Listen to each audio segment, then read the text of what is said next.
Uyazi ngithule nje ngiyacabanga. Ngithi mina yazi uNkulunkulu sesimqambele kakhulu amanga. Kodwa futhi okumnandi ukuthi simqambela amanga amahle.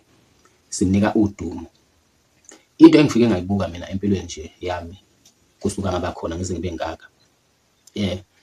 Abantu bayamthanda uNkulunkulu.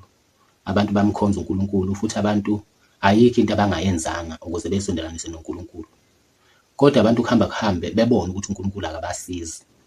Bese beyasuka beyofuna usizo kwezinye indawo, behambe beyofuna usizo kwemimoya engesiye kaNkulunkulu, kwemimoya engahlobene noNkulunkulu, engasondelene noNkulunkulu. Bethi mase sebefunile usizo kulo moya leyo, bese beqamba amanga bethi lelo sizo lolo belivela kuNkulunkulu. Kunamabandla amile namhlanje uthola ukuthi aney'nkulungwane zabantu. Uyazi ukuthi umfundisi wenzani. Kunabefundisi abanamandla amakhulu othi mayithandazela usinde ngaso leso sikhathi leso, bese abantu bebabaza uNkulunkulu betsho ukuthi lawo mandla lawo akaNkulunkulu, kanti lawo mandla lawo akusiwa kaNkulunkulu. Kunomoya othile lo mfundisi awusebenzisayo.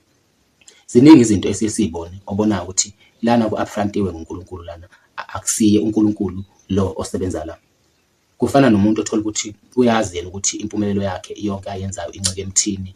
Uyazi ukuthi njengoba enazo zonke lezi zinto lezi ingenxa yokuthi usebenzisa kakhulu umuthi omsizayo.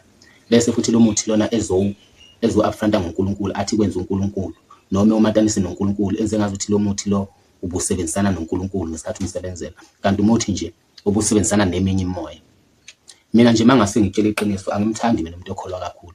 Into edala ngamthanda umuntu okholwa kakhulu ukuthi uyifiki.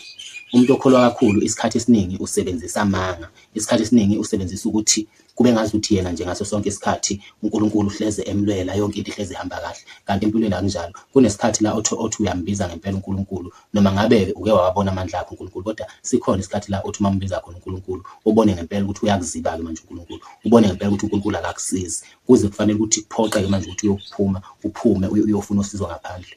Iyangiphathe kabi lento lena manje ngisuke ngiyibuka yenza ngempela ukuthi uyazi uNkulunkulu ngendlela esemqambela ngayo amanga. Naye lapha khona ngazi ukuthi usabanjani ukuthukuthela. Silokho esimqambela amanga nje, sisho izinto angazenzi, sisho izinto angakaze ezenze, bese sizothi uyena.